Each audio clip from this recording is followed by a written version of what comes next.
ಈಗ ನೇಹಾ ಕೇಸ್ ನೋಡಿದ್ರು ಅಲ್ಲೂ ಲವ್ ಜಿಹಾದ್ ಪ್ರಕರಣ ಬಂತು. ಈಗ ರೀಸೆಂಟ್ಲಿ ನಿನ್ನೆ ಬ್ಯಾಡಗಿ ಒಳಗೆ ಸ್ವಾತಿ ಬ್ಯಾಡಗಿ ಜಸ್ಟಿಸ್ ಫಸ್ಟ್ ಸ್ವಾತಿ ಅಂತ ಕೇಳಿ ಬರ್ತಾ ಇದೆ.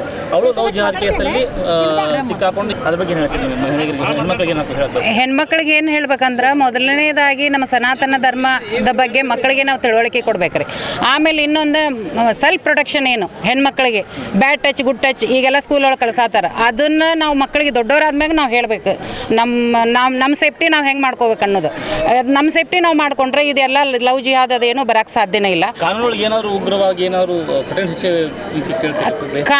ಕಾನೂನಲ್ಲಿ ಉಗ್ರ ಕಠಿಣ ಶಿಕ್ಷೆ ಅಂತಂದ್ರೆ ಈಗ ಬೇರೆ ದೇಶ ಒಳಗೆ ನೋಡ್ರಿ ಅಬ್ರಾಡ್ ಒಳಗೆ ಅದೆಲ್ಲ ಅಲ್ಲೇ ಸೀದಾ ಗಲ್ಲಿಗೆ ಏರಿಸ್ಬಿಡ್ತಾರೆ. ಅದೇ ಥರ ಈಗ ನಾನು ಸರ್ಕಾರಕ್ಕೆ ಕೇಳ್ಕೊಳ್ಳೋದೇನಂದ್ರೆ ಯಾರು ಒಬ್ಬನ ಮಾಡಿಲಿ ಅಥವಾ ಕೊಲೆ ಮಾಡಲಿ ಅದಕ್ಕೆ ಪ್ರತೀಕಾರ ಆಗ್ಬೇಕಂತ ಹೇಳಿ ನನ್ನ ಅನಿಸಿಕೆ. ಮಹಿಳಾ ಎಲ್ಲ ಸಬಲಿ ಅಂತೆಲ್ಲ ಹೇಳ್ತಾ ಇದ್ದಾರೆ. ಈ ಥರದ್ದೆಲ್ಲ ಕೇಸ್ ನೋಡಿದಾಗ ಏನು ಅನಿಸುತ್ತೆ ನಿಮಗೆ? ಯಾವ ಥರ ಈ ಥರ ಮಾಡೋದ್ರಿಂದ ಮಹಿಳೆಯರಿಗೆ ನಾವು ಎಲ್ಲರಿಗೂ ಹೇಳಬೇಕು, ಹೀಗೆಲ್ಲ ಅವರ ಒಂದು ಇದಕ್ಕೆ ಸೇಫ್ಟಿ ನಮ್ಮ ಸೇಫ್ಟಿ ನಾವು ಇರಬೇಕು. ಅವರ ಒಂದು ಕೆಟ್ಟ ಒಂದು ಜಾಲದೊಳಗೆ ನಾವು ಹೋಗಬಾರ್ದು ಅಂತಂದು ನಮ್ಮ ಸೇಫ್ಟಿ ಒಳಗೆ ನಾವು ಇರಬೇಕು. ನಮಗೆ ಲವ್ ಜಿಹಾದ್ ಕೇಸ್ಗಳನ್ನು ಸಾಕಷ್ಟು ಕೇಳ್ತಾ ಇದ್ದೀವಿ, ಆ ಪ್ರಕರಣ ಬರ್ತಾ ಇದಾವೆ. ಸಾಕಷ್ಟು ಬರ್ತಾ ಇಲ್ಲ, ಕಣ್ಣಿಗೆ ಆಗಲಿ ಕಿವಿಗೆ ಕೇಳ್ತಾನೆ ಇಲ್ಲ, ಅಲ್ಲೇ ಮುಂಚೆ ಹೋಗ್ತಾ ಇದ್ದಾವೆ. ಆಮೇಲೆ ಇದು ಇನ್ನೊಂದು ಏನು ಗೊತ್ತ್ರಿ, ನಾವು ಎಲ್ಲ ನಾವೆಲ್ಲ ಪೇರೆಂಟ್ಸು ಮಕ್ಕಳ ಕಡೆ ಸ್ವಲ್ಪ ಜಾಸ್ತಿ ಗಮನ ಹರಿಸ್ಬೇಕು. ಈಗ ನಾವು ಹೊರಗಿನ ಪ್ರಪಂಚದಲ್ಲಿ ವ್ಯಾಮೋಹಕ್ಕೆ ಬಲಿಯಾಗಿ ನಾವು ಪಾರ್ಟೀಸು ಅದು ಇದು ಅಂದ್ಕೊಂಡು ಏನೇನೋ ಮಾಡ್ತೀವಿ. ಮಕ್ಕಳ ಕಡೆ ನಾವು ಗಮನ ಹರಿಸಿ ಅವ್ರು ಎಲ್ಲಿ ಹೋಗ್ತಾರೆ, ಏನು ಮಾಡ್ತಾರೆ, ಕಾಲೇಜ್ ಕಳಿಸ್ತೀವಿ, ಸ್ಕೂಲಿಗೆ ಕಳಿಸ್ತೀವಿ, ಅಲ್ಲಿ ಏನು ಮಾಡ್ತಾರೆ ಅಂತ ನೋಡ್ಕೊತಾ ಇರಬೇಕು. ಅದು ತಂದೆ ತಾಯಿಗಳು ಅದನ್ನೆಲ್ಲ ಗಮನಿಸ್ಬೇಕು. ನಾವು ಮಕ್ಕಳದು ಅವ್ರದ್ದು ನಡವಳಿಕೆ ಗಮನಿಸ್ತಾ ಇರಬೇಕು. ಅವ್ರು ಏನು ಮಾಡ್ತಾರೆ, ಒಂದು ಸ್ವಲ್ಪ ನಡವಳಿಕೆ ಚೇಂಜ್ ಆದ್ರೆ ನಮ್ಗೆ ಗೊತ್ತಾಗುತ್ತೆ. ತಂದೆ ತಾಯಿಗಳಿಗೆ ಗೊತ್ತಾಗದೆ ಏನು, ಆಮೇಲೆ ಅವ್ರಿಗೆಲ್ಲ ಫೆಸಿಲಿಟಿಗಳು ಕೊಟ್ಟು ಅವ್ರು ಕೆಡಿಸ್ಬಿಟ್ಟಿವಿ ನಾವು. ನಾವೆಲ್ಲ ಅವ್ರು ಏನು ಕೇಳ್ತಾರೆ ಇನ್ನೂ ಕೇಳೋದಕ್ಕಿಂತ ಮುಂಚೆ ತಂದು ಕೊಟ್ಬಿಡೋದು, ಇದು ಒಳ್ಳೇದಲ್ಲ. ಈಗ ಅವ್ರಿಗೆ ತಿಳಿ ಹೇಳ್ಬೇಕು ರೀ, ಮಕ್ಕಳೇನು ಅವ್ರು ಏನು ಕೆಟ್ಟಿರಲ್ಲ, ಹುಟ್ಟಂದ್ರೆ ಕೆಟ್ಟ ಇರಲ್ಲ. ಅವ್ರು ನಾವು ಸರಿ ಮಾಡ್ಬೇಕು, ನಮ್ಮಿಂದಾನೇ ಕೆಟ್ಟಾರ. ನಾನು ಹೇಳಿದೆ, ನಾವು ಪೇರೆಂಟ್ಸನ್ನೇ ಅದಕ್ಕೆ ಮೂಲ ಕಾರಣ. ನಾವು ಸರಿ ದಾರಿಲ್ಲ ಅವ್ರು ನಡೆಸಿದರೆ 100% ನಮ್ಮದು ದೇಶ ಉದ್ಧಾರ ಆಕೈತೆ.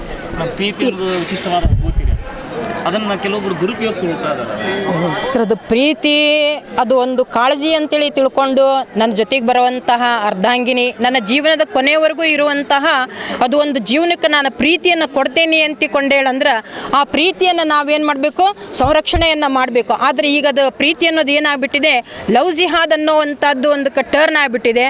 ಈಗಂತೂ ಸಣ್ಣ ಸಣ್ಣ ಮಕ್ಕಳಿಗೂ ಸಹ ಏನು ಮಾಡ್ತಾ ಇದ್ದಾರೆ, ಲವ್ ಜಿಹಾದನ್ನ ಅಲ್ಲಿ ಒಳಗಡೆ ವಶ ಮಾಡ್ಕೋತಾ ಇದ್ದಾರೆ. ಆದರೆ ಆ ಥರ ಆಗಬಾರ್ದು. ನಾನು ಬಹಳಷ್ಟು ಲವ್ ಜಿಹಾದ್ ಕೇಸ್ಗಳನ್ನು ಸಾಲ್ವ್ ಮಾಡಿರೋದ್ರಿಂದ ಈಗ ಮೊನ್ನೆ ಬ್ಯಾಡಗಿಯಲ್ಲಿ ಒಂದು ಹುಡುಗಿ 18 ಸ್ವಾತಿ ಅನ್ನೋ ಹುಡುಗಿ ಇದ್ರು. ಯಾರ್ರೀ ಅವ್ರ ಜೊತೆಗೆ ಹೋರಾಡ್ತಾ ಇದ್ರು. ಇಂಥ ಬಹಳಷ್ಟು ಹೋರಾಡ್ತೀವಿ, ಬಹಳಷ್ಟು ಅಪ್ಲಿಕೇಶನ್ ಕೊಡ್ತೀವಿ, ಅರ್ಜಿ ಎಲ್ಲ ಕೊಟ್ಟಿರ್ತೀವಿ, ಮನವಿ ಎಲ್ಲ ಕೊಟ್ಟಿರ್ತೀವಿ. ಆದ್ರೆ ಆ ಮನವಿಗೆ ನಮಗೆ ನ್ಯಾಯ ಸಿಗೋದನ್ನೇ ಇಲ್ಲ.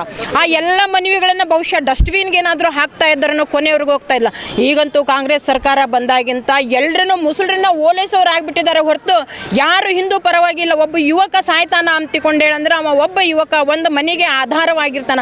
ಆಧಾರ ಸ್ತಂಭನ ಅವ್ರು ಕತ್ತರಿಸಿ ಬಿಟ್ರು ಅಂತಂದ್ರೆ ಆ ಮನೆ ಯಾವ ಥರ ನಡಿಬೇಕು, ಆ ಮನೆಯಲ್ಲಿರುವಂಥ ಹೆಣ್ಮಕ್ಳು ಯಾವ ಥರ ಇರಬೇಕು, ತಂದೆ ತಾಯಿ ಯಾವ ಥರ ಬದುಕಬೇಕು, ಈ ಥರದ ಭಾಳಷ್ಟು ಕೇಸುಗಳದಾವು. ನಾನು ಭಾಳ ಕಳಕಳಿಯನ್ನು ಮಾಡ್ಕೋತೀನಿ.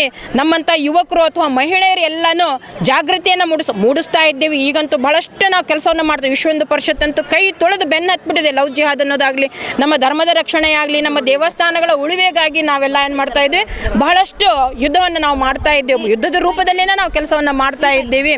ಅದನ್ನು ಲವ್ ಜಿಹಾದನ್ನು ತಡಿಬೇಕು. ಆ ಯಾರು ಲವ್ ಮಾಡಿರ್ತಾರೋ ಆ ಹುಡುಗಿ ಯಾರು ಮೋಸ ಮಾಡಿರ್ತಾರೋ ಅವ್ರಿಗೆ ಕಠಿಣವಾಗಿರುವಂಥ ಶಿಕ್ಷೆ ಆಗ್ಬೇಕ್ರಿ. ಜೈಲಲ್ಲಿ ಹಾಕಿ ಒಂದು 3-4 ವರ್ಷ 6 ತಿಂಗಳ ಇಟ್ಕೋತಾರ, ಆಮೇಲೆ ಜಾಮೀನ್ ಮೇಲೆ ಹೊರಗಡೆ ಬಿಡ್ತಾರ. ಈಗ ಅವ ಮಾಡಿದ ಮತ್ತೆ ನಾಳೆ ಅವನು ಫ್ರೆಂಡ್ ಆಗಿರೋಂಥ ಅವನು ಇನ್ನೊಬ್ಬಕ್ಕೆ ಕೈ ಹಾಕಾನ. ನಮ್ಮ ಮನೆಯಲ್ಲಿರುವಂಥ ಹೆಣ್ಮಕ್ಳು ಅಂದ್ರೆ ಒಂದು ಶಕ್ತಿಯ ಸ್ವರೂಪ, ಒಂದು ಮಾತೆ ದೇವಿ ಅಂತ ನಾವು ಪೂಜಿಸ್ತೀವಿ. ದೇವರಷ್ಟೇ ಪೂಜಿಸಲ್ಲ, ಮನೆಯಲ್ಲಿರುವಂಥ ಹೆಣ್ಮಕ್ಳನ್ನು ನಾವು ಒಳ್ಳೆ ದೃಷ್ಟಿಯಿಂದ ನಾವು ನೋಡ್ತಾ ಇದ್ದೀವಿ. ಅದಕ್ಕಾಗಿ ಲವ್ ಜಿಹಾದ್ನಲ್ಲಿ ಮಾಡಿರುವಂಥ ಯಾರ್ಯಾರು ಯುವಕರು ಇರ್ತಾರೋ ಅವ್ರನ್ನ ಪಬ್ಲಿಕ್ ಒಳಗೆ ಊರ್ಲಾಕ್ಬೇಕು, ಕೈ ಕಾಲು ಕತ್ತರಿಸ್ಬೇಕು. ಆ ದೃಶ್ಯವನ್ನು ನೋಡಿದಾಗ ಇನ್ನೊಬ್ಬನ್ನ ಮಾಡಬಾರ್ದಪ್ಪ ಆ ಥರ ಅನ್ನುವಂಥ ಭಾವನೆ ಅವನಿಗೆ ಬರಬೇಕು. ಯಾಕೆ ಸರ್ಕಾರ ಅವ್ರನ್ನ ಹೋಲಿಸ್ತಾ ಇದೆ ಓಟಿಗಾಗಿ, ಆ ಅಲ್ಪಸಂಖ್ಯಾತರನ್ನ ಹೋಲಿಸ್ತಾ ಇದೆ ಹೊರತು ಧರ್ಮವನ್ನು ರಕ್ಷಣೆ ಮಾಡಬೇಕು.